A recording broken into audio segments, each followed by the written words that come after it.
You're constantly being told to level up, optimize, crush it. But what if all that relentless positivity is actually crushing you? What if the constant pursuit of more isn't making you free, but slowly trapping you in a cage of your own making? Take a moment. Truly reflect. Is that gnawing exhaustion, that feeling of being perpetually behind, just normal stress?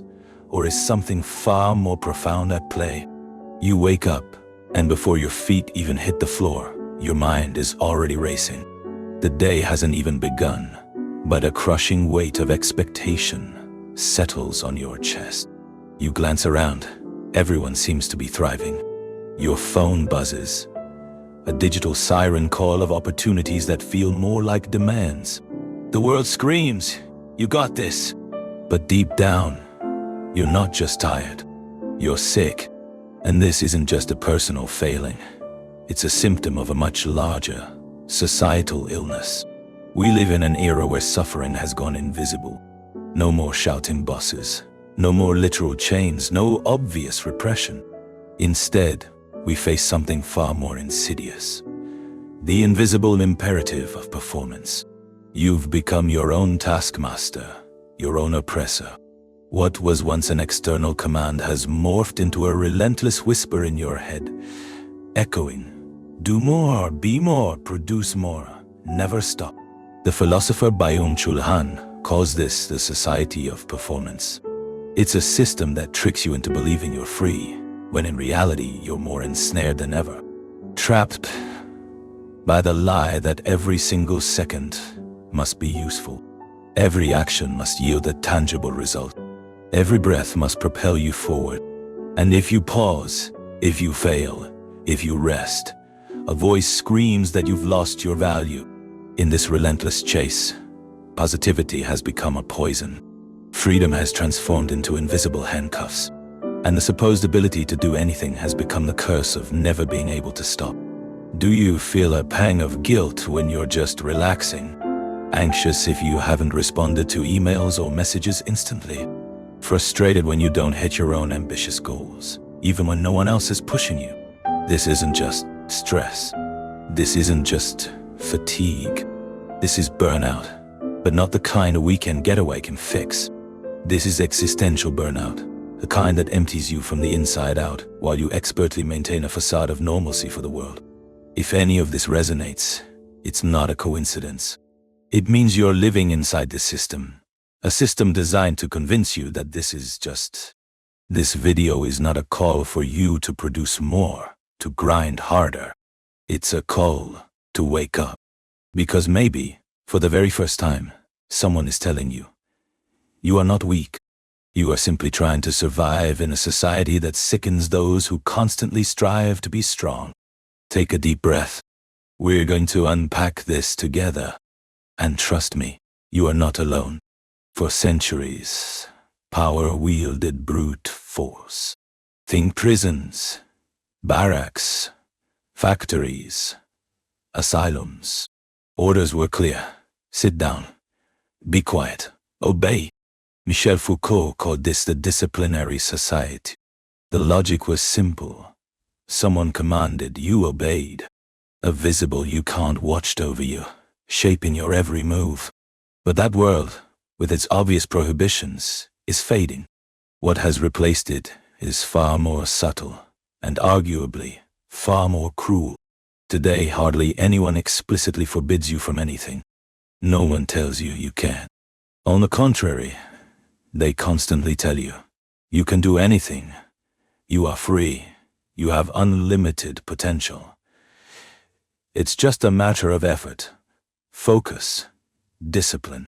This message at first glance seems so positive, so motivating, but it carries a hidden trap. When everything depends solely on you, then any failure becomes your fault. This is the insidious core of the performance society, the era we're currently navigating. The prison has no walls, but it has endless targets. The punishment isn't physical, it's psychological. And the one who demands it all, it's you. You've become an entrepreneur of yourself, as Byung-Chul Han puts it. And here's the catch with being an entrepreneur. you can never truly stop. There's always room to improve, to grow, to do more. This plunges you into an infinite race with no finish line, no true rest, no truce. Have you noticed how even leisure has been weaponized into another goal? Reading, once a pleasure, now must be productive reading. Meditation isn't about peace, it's a performance technique. Exercise becomes a mandatory task, not a joy. Even sleep itself has turned into a battlefield where you monitor its quality, optimize your routine, and calculate the hours. Resting isn't really resting anymore. It's just preparing to perform better tomorrow. You're not living. You're managing yourself. And when you inevitably falter, when you can't cope, when you burn out or freeze up, who do you blame? Yourself. Because after all, no one prohibited you, right? You had freedom. You had choice. You just had to make an effort. But that's precisely where the perversity lies. The new form of oppression is making you believe you're oppressing yourself, willingly. Control has shifted. It's left the external boss and burrowed deep into your own head. You've become the guard of your own prison. The walls are invisible now, built from expectations, metrics, productivity targets, and relentless self-demand. And these walls are even harder to break because you no longer know where the system ends and where you begin. But if all of this is crushing you from within, it's because there's something fundamentally broken about this model. It's not natural to live in a constant war with yourself. And this silent, internal conflict is leaving deep scars on your mind, your body, and your soul. That's precisely what we're going to dive into next. Because this exhaustion consuming you isn't from some external enemy. It's from within, fed by something that seems harmless, but isn't: excessive positivity. If this conversation is hitting home, please take a second to hit that subscribe button. Your support helps us bring more of these vital discussions to light. Thank you. You've learned to smile while falling apart inside. To nod and say, everything's great, even when you're teetering on the edge of collapse. To project an image of unwavering control, efficiency, and enthusiasm, even as every fiber of your being screams for a break. And do you know why? Because we're drowning in a new kind of violence.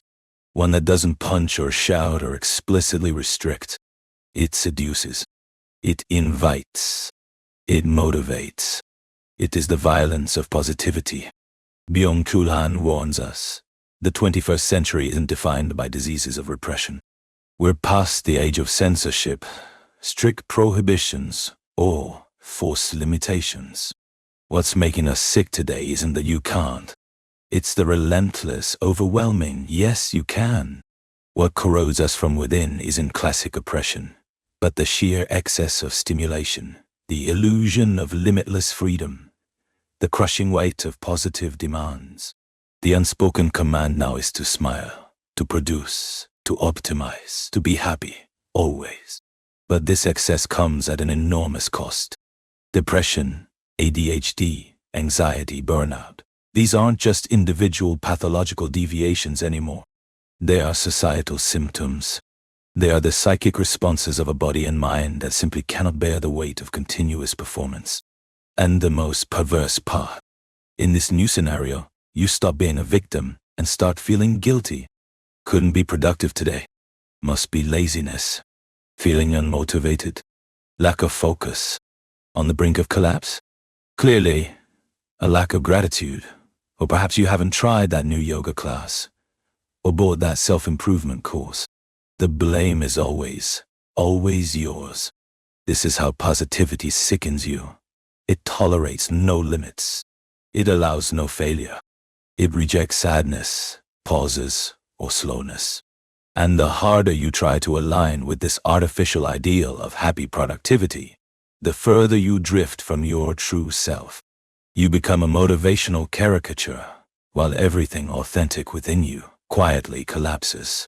Positivity has become a non-negotiable imperative. Every day, you're bombarded with phrases like, believe in yourself, just want it enough, be your best self. It sounds harmless, even inspiring. But the real effect, you never feel enough. You never believe you've done enough. You never allow yourself to genuinely rest. Because there's always something to improve, to correct, to accelerate. You live in a constant storm of goals, metrics, and comparisons. On social media, at work, even during your precious leisure time. This relentless bombardment of stimuli doesn't strengthen you. It utterly exhausts you. It's like being trapped on a treadmill that never stops accelerating. And the worst part, you're convinced you were the one who switched it on. But you weren't born this way. No one was born to live in this state of permanent high alert. This model was constructed, and it's slowly emptying you. Because behind all this frenetic energy, this rush, this productivity, something vital has been buried. Something you've forgotten how to access. And that's precisely what we're going to uncover now. Because there's a part of you that's dying, suffocated, forgotten, ignored, discredited. And perhaps it's the only part capable of healing you. It's time to talk about silence, about boredom, and everything you stopped allowing to be part of your life. Have you noticed how, in recent years, everything around you has transformed into a relentless, continuous improvement plan? You're no longer just a person. You become a project, an investment, a personal brand. Someone who constantly needs to develop, to sell themselves, to reinvent. Not because you want to, but because if you don't, the world simply erases you, excludes you, labels you as outdated, lazy, irrelevant. And here's the ultimate perversity. This pressure no longer comes from a boss, a government, or a visible power structure. It comes from within. You've become a product of yourself, and even more chilling, your own executioner. Byung-Chul Han calls this self-exploitation. You don't need a supervisor watching over you. You demand it from yourself, control yourself, punish yourself. Productivity has become the new form of obedience. You believe you're in control of your life because you have the freedom to choose, to create, to innovate, to chase your dreams. But what no one told you is that this freedom is a farce. Because all the available paths lead to the same destination. More work, more demands, more acceleration. Even what was once sacred, what offered shelter, has become another extension of your performance. Your body has become a machine to be optimized. Your mind, a tool for managing goals. Relationships, they're now networking. Spirituality, just another form of coaching. Rest, a recharge to produce more. Even your free time is analyzed, monetized, maximized. You've become a company, and the only employee of that company is you. But no one can sustain this forever. And you're feeling it. The overload isn't just physical, it's existential. You are present everywhere, except within yourself. You are always functioning but never truly living. And deep down, you know that the more you chase this elusive ideal of success, the further you feel from your own authentic essence. And here comes the question few dare to ask. What have you lost in this relentless process? What got left behind while you were frantically chasing to be a better version of yourself every single day? What was silenced? What was set aside? There's a part of you that might not even remember what it's like to simply exist without constantly having to justify its existence. In the next segment, we'll talk about this forgotten space, about the silence you've learned to avoid, the boredom that absolutely terrifies you, and contemplation, that rare, almost extinct skill that perhaps is exactly what you need to rediscover right now. Because you weren't born to be a cog in a machine. You were born to feel, to be, to simply exist. When was the last time you allowed yourself to simply do nothing? Not plan, not respond, not consume, not justify your existence. Just be, breathe, feel time pass without that gnawing sensation of wasting it. Chances are, You might not even know how to do that anymore. And it's not your fault. You've been conditioned to always be active, always available, always connected. Any moment of pause is instantly filled by a notification, a new task, a short video, some motivational content, or that insidious thought, I need to solve this first. Leisure has become waste. Silence has become discomfort. And boredom has become an enemy to be exterminated. But let me tell you something no one talks about. Deep boredom isn't a flaw. It's a portal. Byung-Chul Han explains that in the past, boredom was the fertile ground for true creation, for profound reflection, for genuine presence. It was within that uncomfortable space that philosophy, art, and spirituality were born. Because boredom, the kind that doesn't rush, the kind that forces you to face yourself, opens up space for contemplation. Today, however, we're immersed in fragmented attention. We jump from stimulus to stimulus like startled animals on high alert. Multitasking isn't a skill anymore. It's a desperate survival instinct. You're watching a video while texting, while mentally planning tomorrow's meeting, while feeling guilty for not doing even more. The present moment has become almost unbearable. And this mental hyperactivity comes at a steep price. It robs you of your depth, your genuine connection to the world, to people, to your very self. You get used to consuming everything on the surface, including your own emotions. You feel, but you don't dive deep. You reflect, but you don't internalize. You live, but you don't truly inhabit your life. That's why you're tired even after a full night's sleep. Anxious, even in moments of silence. Disconnected even when surrounded by people. Because your soul has been trained to run, but has entirely forgotten how to stop. And stopping isn't weakness. Stopping is a reunion. It's in the silence that you finally hear what the relentless rush has been hiding. It's in the pause that you realize just how wounded you truly are. It's in the emptiness that you begin to rediscover who you are. Stripped of all those layers of productivity and performance that have been heaped upon you. But this journey back to being requires immense courage. Courage to slow down, to confront the discomfort of having nothing to do, to endure the emptiness until it transforms into something fertile. And above all, courage to say no to the imperative of performance. And that's where we dive into one of Byung-Chul Han's most revolutionary ideas. A concept that might seem utterly counterintuitive at first glance, but one that perhaps holds the only real way out of this crisis we're all living. The concept of not being able to as a form of profound freedom. In the next part, we'll understand why stopping can be the most powerful act you can commit, and why perhaps the true rebel of our era is the one who has the courage to do nothing. If what you're hearing truly resonates with you, you'll find incredible value in my ebook, Beyond the Shadow. It breaks down Jung's core ideas and gives you practical tools to understand yourself more deeply, to navigate these complex inner landscapes. The link is in the pinned comment below. You've been conditioned to believe that freedom is the ability to do everything, that the more possibilities you have, the freer you'll be, that the ideal life is one bursting with achievements, constant movement, and autonomous decisions.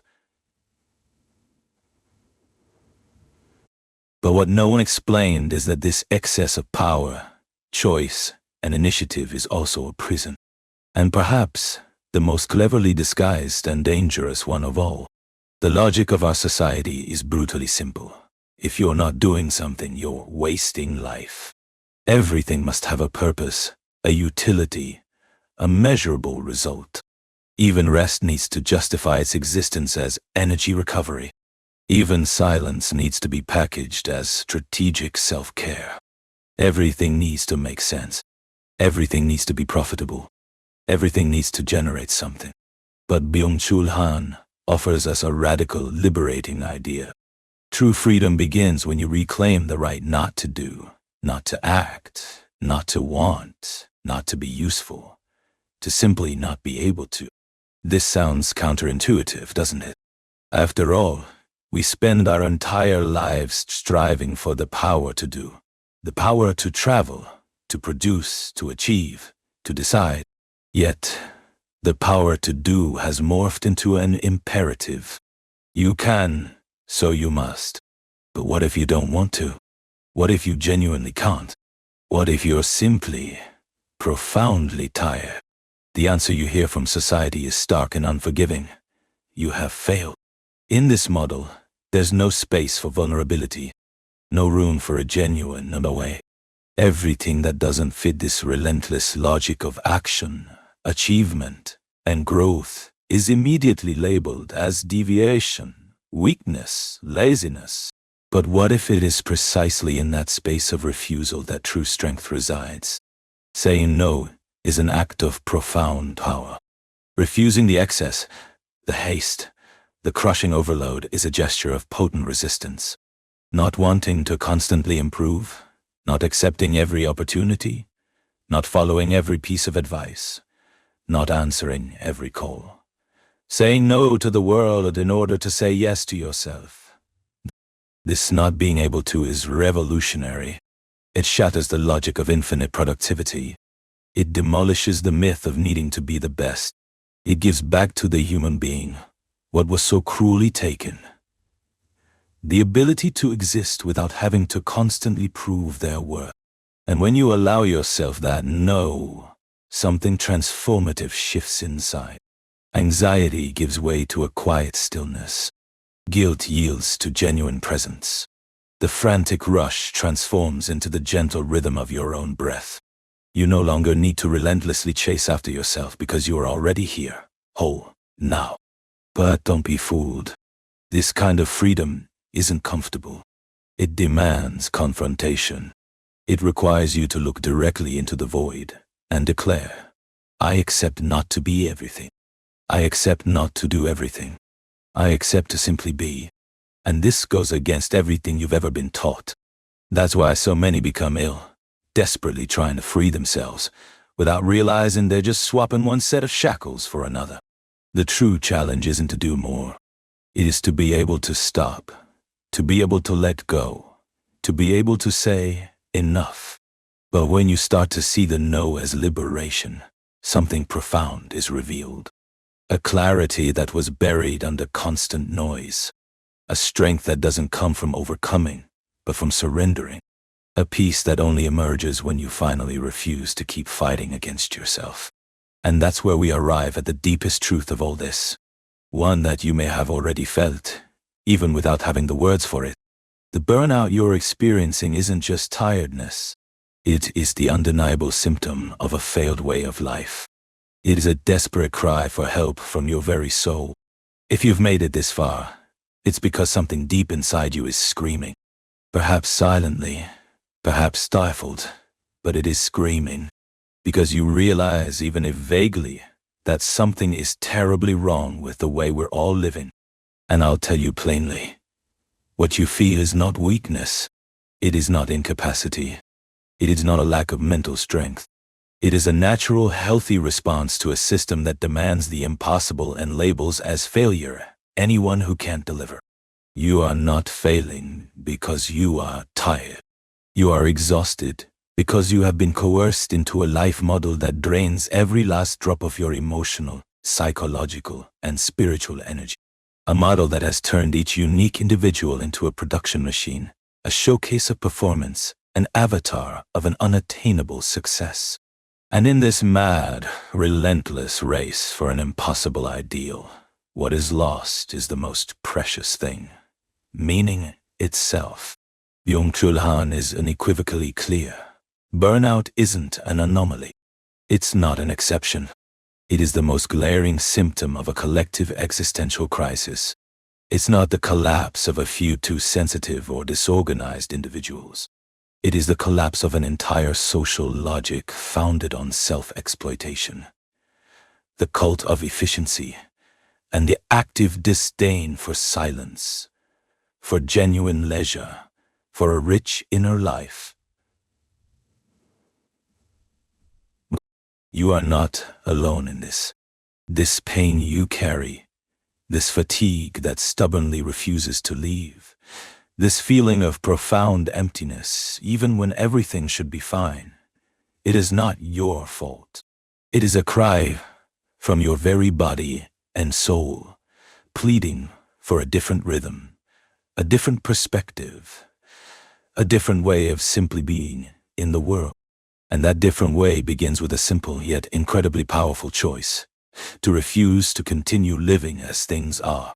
Perhaps you still don't know how to break free from this cycle. Perhaps everything I've said has touched you in a deep, unsettling place. But you're unsure what to do with that feeling, and that's perfectly okay. The very first step isn't to act. The first step is to recognize, to feel, to allow yourself to look within without filters, without defenses, without justifications.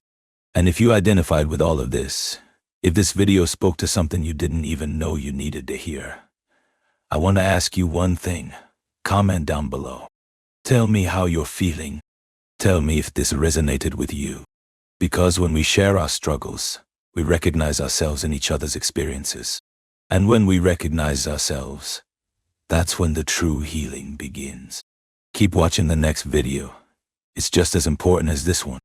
Because transformation doesn't happen all at once.